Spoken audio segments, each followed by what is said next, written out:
Instead of imagining two chords meeting up at their endpoint somewhere, let's imagine that we have two chords that just cross somewhere inside the circle. For example, take a look at the chord AD and the chord BC.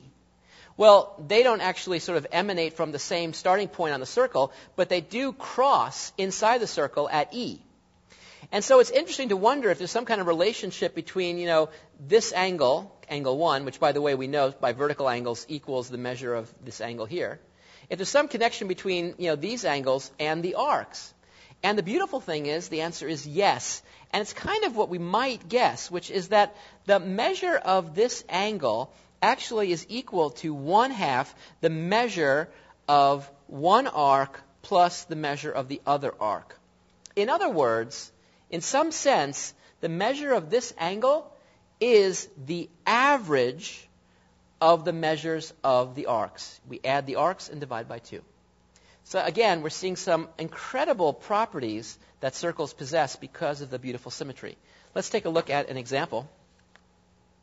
So here I have a couple of lines cutting through the circle. They intersect at E, and our challenge is to find the angle BEC.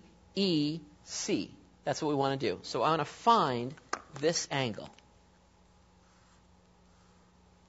Well, if I know that this arc has a measure of 80 degrees and this arc has a measure of 28 degrees, well, then I know that this angle actually is going to be equal to the average of these measures. So all I have to do is add them up and divide by 2. So if I add them up, you can do mental math and see that I'd get 108.